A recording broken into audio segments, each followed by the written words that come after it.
around the world na nanonood, na nag-share ng ating link. Welcome po kayo sa lahat. No? Welcome po kayong lahat dito sa amin. And disclaimer lang po, no? Ang pinipresent po namin ni Sir Paul ay base lamang po sa bagong update na nakuha namin from the company at kung paano namin ito naiintindihan. Hindi po kami bayad dito at ginagawa po namin ito para po sa informasyon ng ating mga business partners and affiliates na nakasali na dito sa ating negosyo at mga sasali pa lang. Kung ready na po kayo, no? Excited na po kayo. Ako rin po ay excited na ipakilala sa inyo ang isang magiting na Maginoo, no? A gentleman with in his own right, no? A founder of Thrivers Legacy Group, no? He stayed here in England for more than 24 years now. A nurse by profession, isa na po siyang tatay, no? At napakabuti at napakasipag na leader. Please help me in welcoming the presenter of all time, Mr. Paul De Guzman, aka Mr. Show Me the Money. The screen is yours, Sir Paul. Take it away. Ayun, maraming salamat po, no? Yung describe mo kanina na gorgeous, energetic, tsaka ano ba? Gorgeous, energetic and powerful. Powerful. Parang yung 18 years old na ako eh. Pero ngayon, na tayo, nasa 50s na tayo, kaya hindi na gano'n yung mga adjective na magde-describe sa akin, no? Yung energy parang nawawala na. Anyway, magandang umaga po sa inyong lahat, no? And of course, maraming salamat, no, kay Sir Anton for being here. Always, no, kapartner natin sa ating mga presentation natin, no? Sa inyo naman po, again, I'd like to thank all of you for coming here. Nandito kami to share to you something very exciting, and hopefully by the end of this presentation, mapapaisip namin kayo, no? Mapaparamdam namin sa inyo na meron pa palang pag-asa, no? Pwede pa nating abutin yung mga pangarap natin nang hindi natin kailangan ng malaking kapital sa isang negosyo, no? So sit back and relax. Nandito kami to educate, no? Lahat ng sasabihin ko is simply to educate and inform you about this business opportunity, no? This is in no way, no? We're not in no way forcing you to be part of this, no? Pero kung makita yung potential, we welcome you, no? We will welcome you with open hands at tutulungan namin kayo upang maranasan nyo yung blessing na naranasan namin out of this business opportunity. Okay? So, I'll continue kung ano yung sinabi ni Sir Anton kanina, no? She was talking about money, he was talking about yung mga sweldo natin, no? Ang first question ko po sa inyo, doon po sa mga trabaho nyo ngayon, no? Wag po kayo maiya, no? Bigyan nyo nga po ako na idea kung magkano yung mga sweldo nyo ngayon. Ano lang, range lang. Is it 30 to 40,000, 40 to 50,000? Is it 50 to 100,000? Bigyan nyo lang po ako ng idea kung magkano yung range ng mga sweldo nyo ngayon. Okay? Type nyo lang po dyan sa chat box natin and I will look at it, no? Before I resume, kasi very important to dun sa sasabihin ko next, no? So type po sa chat box kung magkano po yung mga sinisweldo natin ngayon. Whatever you are doing, kung ano man yung mga pinagkakakitaan nyo ngayon. Wow! 250,000. Sir Anton, ang laki, oh. Anybody else? Sino pang mga... Lahat po ba dito mga empleyado? Hala, si Sir Anton lang yata ang kausap ko dito eh. Wala bang magta-type dyan kung magkano mga sweldo nyo? 12K si Miss Vilma Alicap. 20K si Maria. No? Pesos to ang pinag-uusapan natin, hindi dollars, ha? 12K, 20K, no? Okay, enough. I have enough information. Si Mr. Ruben Sevilla, 145K, no? Blessed na blessed siya. Pero, I understand, nasa Pilipinas ba si Mr. Ruben Sevilla? Nasa Germany siya, sir. Nasa Germany siya, no? So, yung 145K pesos, no? Siguro hindi rin ganun kalakihan when you are in Germany, no? Or when you are working in Europe or in the US, no? Pero, sa Pilipinas, ang pag-usapan natin, no? 21K, 43K, 20K, no? Yung second question ko naman sa inyo, sa tingin nyo, gaano kalaking sweldo, no? Ang makakapagpasaya at makakapagbigay ng komportabling buhay sa inyo o sa inyong pamilya o sa ating mga kababayan? Magkano po? Every month. Every month po. Yung makakapagpasaya sa inyo, no? you can live a very comfortable life na. Magkano every month po? Type nyo lang po dyan sa chat box natin. Kanina tinanong ko yung sweldo nyo ngayon. Ang tinatanong ko ngayon, magkano ang gusto nyo sweldo para maging masaya yung buhay nyo, no? Joven Sevilla, unlimited daw dapat, no? Anyway, let's look at the figures, no? Let's look at the study na ginawa sa Pilipinas. Ito, very recently lang ito. Nabasa ko ito sa social media, pero this is coming from a very reliable news organization, no? Yung GMA News natin, no? Sabi dyan, no? 110,000 pesos daw po bawat buwan ang kailangan ng mga Pilipino para maging masaya ayon sa pag-aaral at pagsasaliksik, no? So 110,000. So if you are making 20,000, 12,000 on a monthly basis, medyo malayo-layo pa ang babiyahin natin para ma-reach natin yung 110,000, no? It makes sense, no? Yung 100,000 siguro medyo mabubuhay ka na ng komportable diyan sa Pilipinas as long as meron kang bahay na tinitira, no? So yan na, pwede na tayong maging masaya, no? So yung pera is very, very important, no? Whether you like it or not, ang pera po nakaka-apekto sa lahat ng mga ginagawa natin sa araw-araw, di ba? Actually, money may not be everything, but it defines the kind of life, no? The kind of life that you have and you will have, no? Pagka nag-retire ka na, for example, o kaya it will also define kung ano bang mga bagay ang makakapagpasaya sa iyo o yung mag-enjoy ka. It defines kung gaano ba karami ang freedom mo, yung free time mo na pwede mong ma-spend on other more important things in life, no? It defines kung ano yung klaseng bahay ang titiran mo at ng iyong pamilya, no? It also defines kung anong kotse o sasakyan ang dinadrive mo, and it also defines the comfort you can provide to your parents. Siyempre, mga parents natin, importante yan, di ba? It also defines the places you can travel to. And it also defines what school your kids can go to. And many, many more, di ba? Lagi natin pangarap, mapag-aral natin yung mga anak natin, no, sa magandang eskwelahan, which probably hindi natin na-experience dahil sa hirap ng buhay. No? Gusto natin maginhawa na yung buhay ng ating mga anak, di ba? So money may not be everything, pero ganito ka-importante ang pera sa buhay ng tao, no? Kaya yan ang tatalakayin natin today. We will show you an opportunity, no, na pwede tayong kumita ng income na makakapagpasaya sa atin at that will allow us to give a comfortable life for our families, no?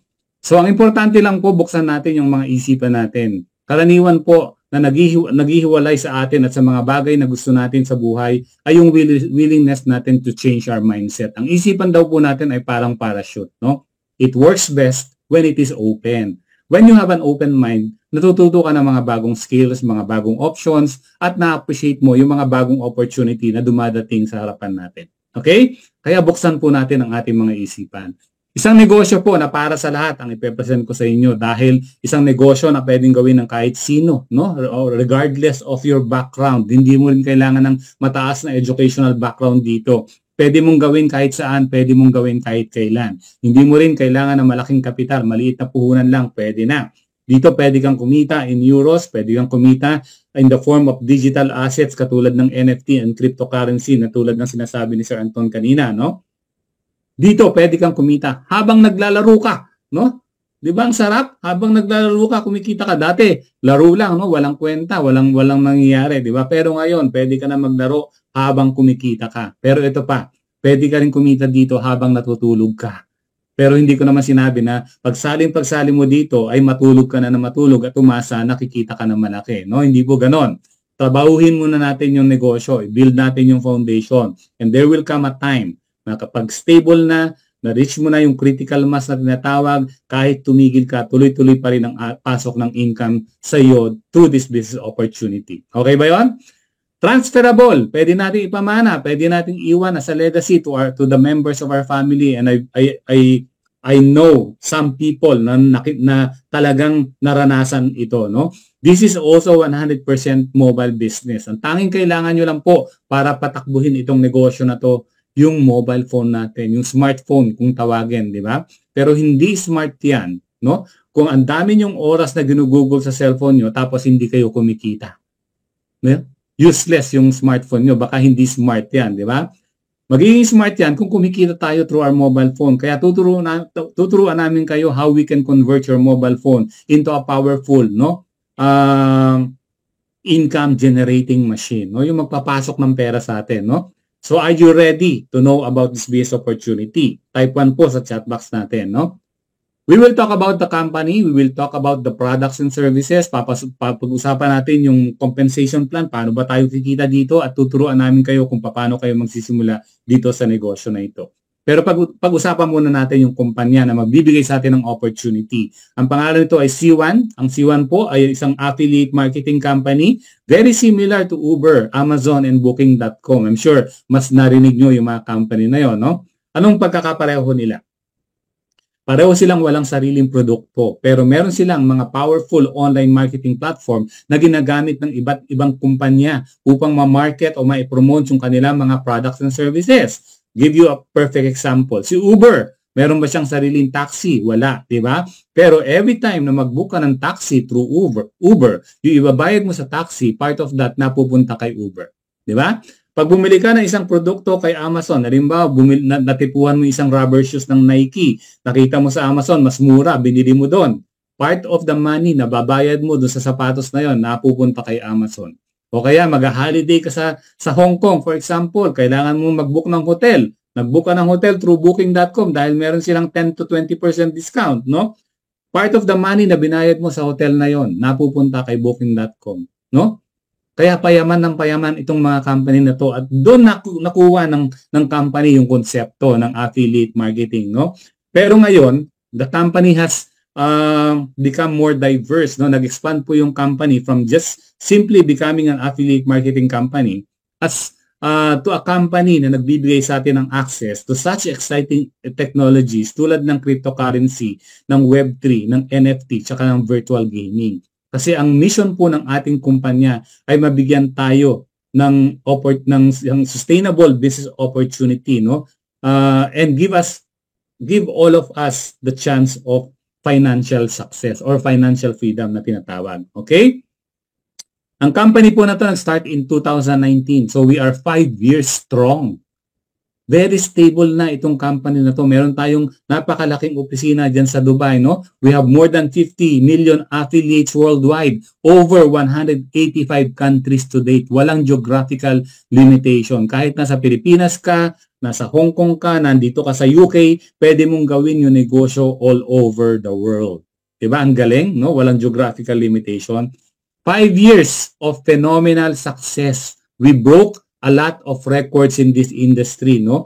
To mark that 5th year anniversary, naglabas po ang company ng tinatawag na 5th year anniversary edition ng C1 magazine natin, kung saan pinifeature ang pinaka-powerful na produkto that the company will ever launch. Malapit na po ito, at ito po yung tinatawag na C1 token, yung ating pong sariling cryptocurrency token. Okay?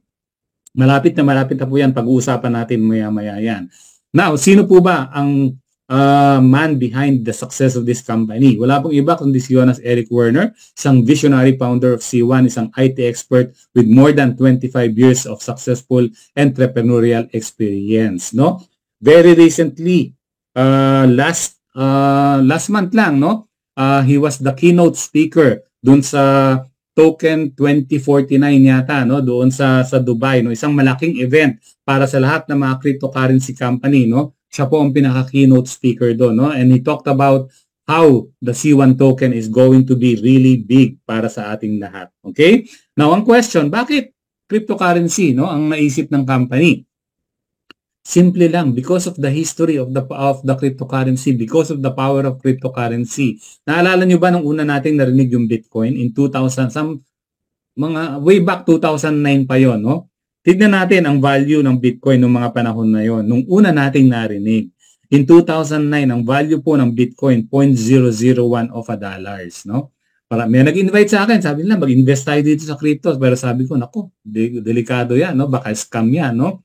Marahil, ganun din kayo, no? Hindi ako naniwala, nagduda ako, no? So, 0.001 of a dollars, kung tutuusin, wala pang 5 piso yan, eh. Wala pang 5 piso yung presyo ng isang Bitcoin. Sana nakabili na ako. Sana I took the risk of buying 1 Bitcoin. Bakit kamo? Kasi ngayon, anong year na ngayon? 2024. Ang value na ngayon ng isang Bitcoin ay $65,000. From 0.0001 of a dollars, naging $65,000 na po. So, ibig sabihin, kung bumili ako noong 2009, ngayon multimilyonaryo na ako at kayo, di ba? Kaya lang nagduda, no? Ngayon, kilalang-kilala ng Bitcoin, lahat na gustong bumili ng Bitcoin. Kaya lang karamihan hindi na kayang bumili, no? Dahil napakalaki na ng value niyan. But don't you worry, no?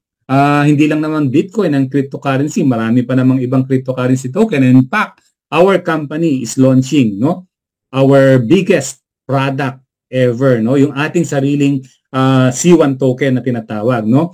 Pero bago yung C1 token, ilo-launch muna ng company yung paglalagyan ng C1 token natin. Yan po yung C1 wallet. Ang C1 wallet po ay yung global wallet system natin which is connected to Web3 and Metaverse. Ito po isang secure na storage for the C1 token. Hindi lang sa C1 token, pati dun sa mga C1 NFT natin, yung mga non-fungible token at iba pang mga powerful cryptocurrency tulad ng Bitcoin, ng mga Ethereum, no? So ang C1 wallet natin parang coins.ph